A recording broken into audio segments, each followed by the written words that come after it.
Salut les devins, c'est Saikyo. Cette vidéo de PLT, donc de petits spoilers sur le film Dragon Ball Super Broly, est tout simplement pour vous présenter ce flyer promotionnel qui a été distribué au Japon dans certains événements concernant le film Dragon Ball Super, juste après la révélation du trailer de la Comic Con. En parlant du trailer, je vous mets en description le lien de ma vidéo où je fais un décryptage complet de tout ce que l'on voit dans le trailer. Si mon avis vous intéresse, le lien est en description et je vous en remercie. Donc sinon, sur ce flyer, alors déjà vous allez avoir des questions sur ce qu'il y a décrit. Ce qu'il y a décrit, c'est exactement la même chose que le tout premier mot de Akira Toriyama. On en avait déjà parlé, vous savez, sur le site officiel de Dragon Ball, quand il disait « Eh salut, vous connaissez Broly, moi ça fait longtemps, j'avais pas vu le film, machin ». Voilà, c'est la même chose qui est redite ici, sauf que d'après Herms98, sur ce flyer, il y aurait une inscription supplémentaire nous disant « Au-delà de la puissance, il y a… » genre 3 petits points, tu vois, une intrigue. C'est la même phrase qui nous est dite dans le trailer que l'on a vu il y a pas longtemps, il y a écrit « Qu'y a-t-il au-delà de la puissance ?» et c'est la même phrase que Jiren a bien sûr prononcée dans l'animé en disant à Goku « Je cherche à savoir ce qu'il y a au-delà de la puissance ». Donc ça serait cool que ça fasse un petit peu du lien avec tout ça, cette fameuse phrase « Au-delà de la puissance, qu'y a-t-il ?» Et puis je sais que parmi vous, il y a beaucoup de partisans de la prédiction comme quoi Broly serait celui qui a tué la famille de Jiren. Alors sincèrement, moi je n'y crois pas parce que je ne comprends pas en fait ce que foutrait Broly dans l'univers 11, comment il aurait pu s'y déplacer, quels étaient les intérêts d'un Saiyan de l'univers 7 ou 6, peu importe, mais d'aller dans l'univers 11, tuer des familles, enfin qu'il tue des familles dans son univers à lui, je comprends, mais aller dans un autre univers pour tuer des gens, je ne comprends pas trop. Mais c'est vrai que le fait que cette phrase soit reprise ici vient alimenter cette théorie-là. Je les vois déjà les commentaires en train d'être écrits, du genre, il se peut que Broly ait tué la famille de Jiren, il tombe sur Jiren petit, Jiren lui dit pourquoi tu tues mes parents, et Broly lui dit parce que je cherche ce qu'il y a au-delà de la puissance, et Jiren aurait repris cette phrase. Non, sincèrement les devins, j'arrive pas à trouver de logique par rapport à ça, mais sinon, eh bien ce visuel est très intriguant, je l'avais partagé sur Twitter, je sais pas si je l'avais partagé ailleurs, je crois que j'avais juste RT Goveta15 sur Twitter. Goveta15 pensait haut et fort que c'était juste le lieu de vie de Broly, mais que ce n'était pas la planète Vegeta, mais malgré tout, je ne peux pas m'empêcher de penser que c'est soit la planète Sadara, soit la planète Plante, soit la planète Vegeta. Pour moi, c'est une des trois.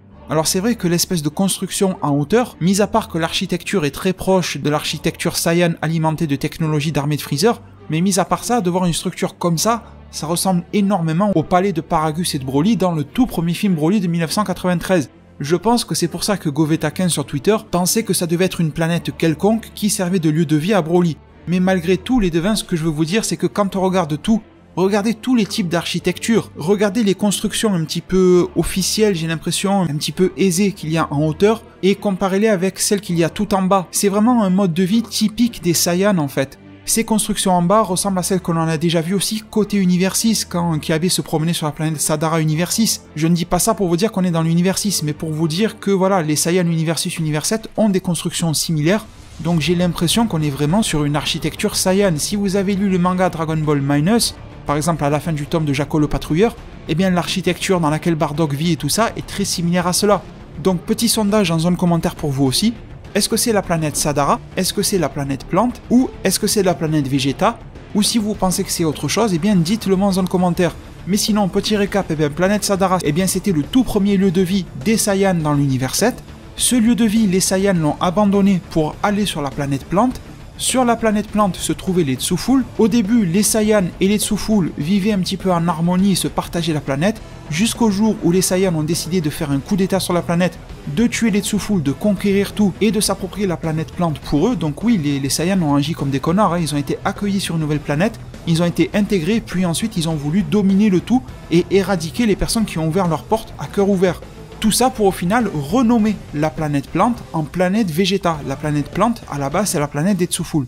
Donc pour moi, c'est difficile de parier laquelle des trois cela peut être. Après, ce qui me fait bizarre, et ce qui pourrait me faire penser qu'on est sur une planète Sadara plus qu'une planète Vegeta, c'est le fait qu'il y a deux planètes ou lunes, je ne sais pas si ce sont peut-être des lunes que l'on voit juste derrière, et à ma connaissance, la planète Vegeta de base n'avait pas deux lunes, tu vois, enfin j'essaie de puiser dans mes souvenirs. Par contre, la planète Sadara, on n'en sait pas grand-chose, donc il se peut que la planète Sadara avait deux lunes. D'ailleurs, ce qui serait intéressant, et là je conclus ma vidéo pour de bon, vous avez vu dans le trailer, on voit cette image sur laquelle on voit une planète qui explose. En tout cas, une grosse explosion. Immédiatement, on pense tous à Freezer qui fait péter la planète Vegeta, ça a l'air absolument logique. Mais du coup, si j'essaye de reprendre cette interview qui est affichée en japonais là à l'écran de Toriyama, à la fin, il dit bien qu'il va reprendre des éléments un petit peu iconiques des trois films Broly, pour les refaire à sa sauce de manière canon dans Dragon Ball Super. Eh bien, si on se rappelle du tout premier film, il y avait bien la comète qui allait défoncer toute une planète, là où Paragus avait installé son lieu de vie. D'ailleurs, son lieu de vie ressemble énormément à la falaise que l'on voit ici.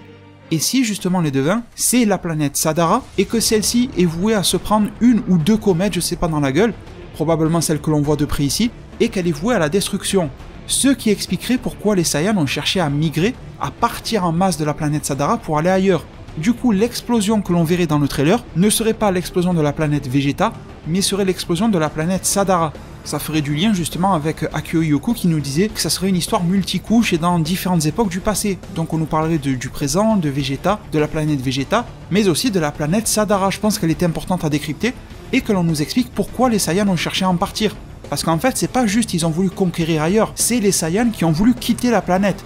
Et ça n'a jamais vraiment été clairement expliqué. Et si justement les Saiyans ont voulu partir pour cause de catastrophes naturelles, comme dans le premier film, une comète s'abat sur la planète, une comète énorme, tu vois, un astéroïde, je sais pas quoi, et du coup ce film nous raconterait la destruction de la planète Sadara, les Saiyans qui migrent vers une autre planète, leur rencontre avec les Tsufull, peut-être une intégration de Tsufull dans le film, on a quelques doutes sur Shirai et Remo qui pourraient être des Tsufull, puis on nous expliquerait comment le roi Vegeta a pris le contrôle de la planète Plante, puis ensuite, eh bien, les Saiyans se diraient on n'a qu'à coloniser d'autres planètes avant que notre astéroïde nous tombe sur la tête ici, histoire de s'éparpiller dans l'univers, de prospérer la race Saiyan, etc.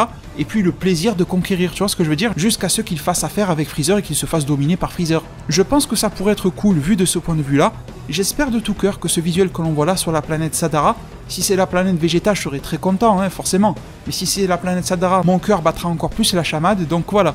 Petit sondage dans un commentaire, dites-moi ce que vous pensez par rapport à la planète sur ce visuel-là.